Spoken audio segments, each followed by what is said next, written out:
Pemirsa, penyedia jasa proyek pembangunan gedung Pasar Muara ini mendatangi kantor Inspektorat ataupun ULP PT Nikan Raja Jaya meminta penjelasan terkait pembangunan proyek pasar senilai 8 miliar tersebut.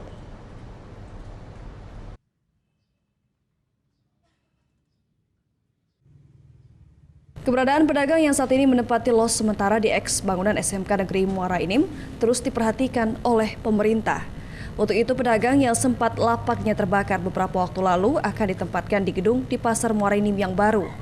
Dari pantauan di lapangan, saat ini pembangunan gedung di Pasar Rakyat yang bernilai sekitar 8 miliar berasal dari dana APBD Muara Enim tahun 2021.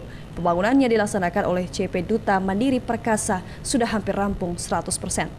Namun kenyataannya dalam proses lelang yang dilakukan oleh LPSI, ada kejanggalan pada proses pemenang tender.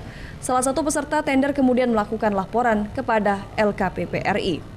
Pihak LKPP RI meminta kepada Inspektorat untuk melakukan klarifikasi pelaksanaan evaluasi kepada Pokja. Sementara kejanggalan terjadi, salah satu peserta tender, yakni PT Nikan Raja Jaya yang ikut mengajukan penawaran tidak dimenangkan atau tidak dianggap layak untuk mengerjakan proyek karena tidak adanya konfirmasi status wajib pajak.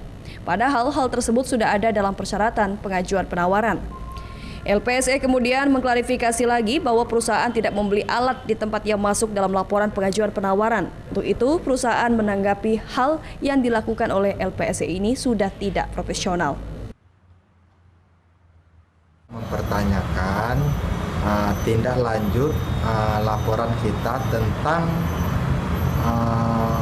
pelaksanaan tender Pasar D Kabupaten Muara Enim yang dilaksanakan bulan Juli 2021. Kita juga sudah pernah melapor ke LKPP. Dari LKPP sudah ada surat ke Inspektorat untuk menindaklanjuti.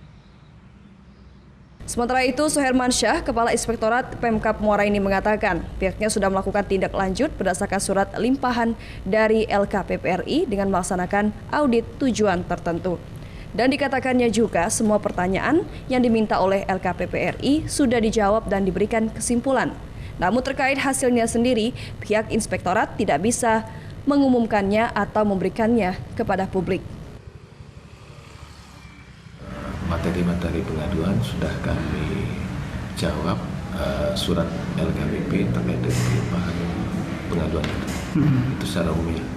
Dan hasil yang ditemukan tidak bisa kami sebutkan. Oh, tapi sudah dilakukan. Sudah ditindaklanjuti dengan pemeriksaan.